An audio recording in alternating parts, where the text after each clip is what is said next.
Drama serial Chaalbaaz में अनाया जो कि इस बार भागकर शायान से शादी करने वाली है, क्योंकि वो सोच चुकी है कि वो किसी भी कीमत पर शायान को नहीं छोड़ेगी और अपने घर वालों के कहने पर कभी भी रोहान से शादी नहीं करेगी। और इस बार अनाया की इस हरकत की वजह से बहुत बड़ा मसला खड़ा होने वाला है, क्योंकि शायान जो कि अनाया को अपने फार्म हाउस पर तो बुला लेगा लेकिन उससे निकाह नहीं करेगा और अनाया इस बार बहुत मुश्किल से अपनी जान बचाकर वहां से भागने वाली है। और फिर अनाया को भी इस बात का एहसास हो जाएगा कि वाकई मेरे घर वाले मेरे बारे में सही फैसला कर रहे थे और फिर इस बार जल्द ही उसकी रोहान के साथ भी शादी होने ही वाली है। और दूसरी तरफ आशिर जो कि बहुत ज्यादा नाराज हो चुका है ईशल से, क्योंकि ईशल के बाप वजाहत ने उसे बिजनेस की ऑफर की है, लेकिन आशिर जो कि अपने बड़े भाई असद की इजाजत के बगैर कोई फैसला अकेले नहीं ले सकता था, इसलिए वो फिलहाल कह देता है कि मैं असद भाई से बात करके बताऊंगा।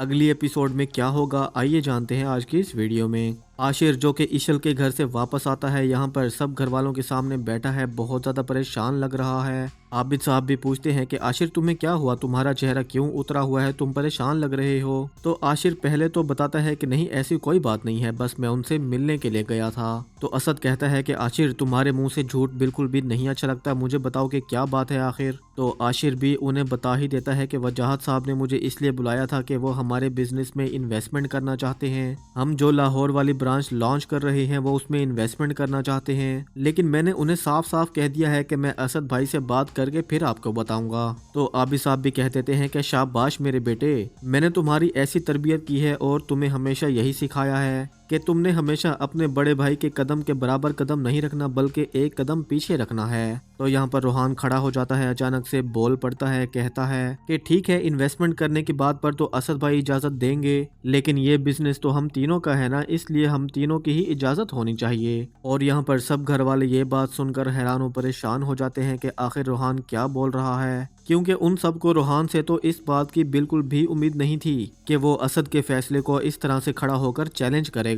और फिलहाल सब घर वाले रोहान की इस बात का कोई भी जवाब नहीं देते, लेकिन असद जैसे ही अपने कमरे में जाता है बहुत ज्यादा परेशान हो जाता है कि अब मेरे भाई भी बिजनेस में अपना हिस्सा जताते हैं। यहाँ पर आयजा भी उसे तसल्ली देती है कि आप टेंशन मत लें, आपने अकेले ही इस बिजनेस को संभाला है, इतना ऊपर पहुंचाया है, तो फैसला भी आपका ही होना चाहिए, इस बारे में आप फिक्र मत करें। और दूसरी तरफ अनाया जो कि शायान को बार बार कॉल कर रही है लेकिन वो उसकी कॉल अटेंड नहीं करता, और हामिद साहब जो कि मुसर्रत को कहते हैं कि आयजा से जल्दी बात करो, वो जल्दी आकर रोहान और अनाया के रिश्ते की बात पक्की करें और डेट लेकर जाएं। मैं अब इस लड़की को घर में बिल्कुल भी बर्दाश्त नहीं कर सकता। और फिर शायान जो कि बार बार अनाया के कॉल करने पर आखिरकार कॉल उठा ही लेता है, उसे कहता है कि तुम्हें मेरी एक बात समझ नहीं आती, मुझे बार बार कॉल करके डिस्टर्ब मत करो। शायान प्लीज समझने की कोशिश करो, मेरे घर वाले मेरी शादी कहीं और कर रहे हैं। तो शायान फिर से कहता है कि मैंने तो तुम्हें इस सब का हल बता दिया था, हम बस चलकर भागकर निकाह कर लेते हैं और फिर तुम्हारे घर वाले या मेरे घर वाले कुछ भी नहीं कर पाएंगे,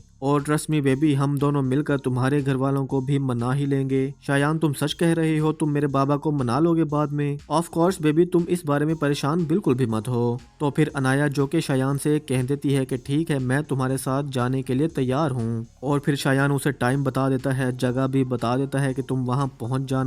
और फिर अनाया जो कि आखिरकार तैयार हो ही जाती है, शीशे के सामने खड़ी है, लिपस्टिक लगा रही है, वहाँ से भागकर निकाह करने की तैयारी कर रही है। यहाँ पर मुसर्रत जब उसे देखती है तो अनाया झूठ बोलकर कहती है कि मेरी फ्रेंड की एंगेजमेंट है, मैं वहां जा रही हूँ। मुसर्रत उसे रोकने की तो कोशिश करती है, लेकिन अनाया कह देती है कि अम्मी आज प्लीज मुझे मत रोके, आज मेरा जाना बहुत ज्यादा जरूरी है। तो दोस्तों अनाया तो अब अपने घर वालों की इज्जत खाक में मिलाने ही वाली है, लेकिन अनाया जिसकी शादी तो आखिरकार रोहान से ही होनी है। तो दोस्तों आगे ड्रामे की स्टोरी और भी ज्यादा इंटरेस्टिंग होने वाली है, तो जल्दी से चैनल को सब्सक्राइब कर लें और वीडियो को लाइक कर दें। Thank you.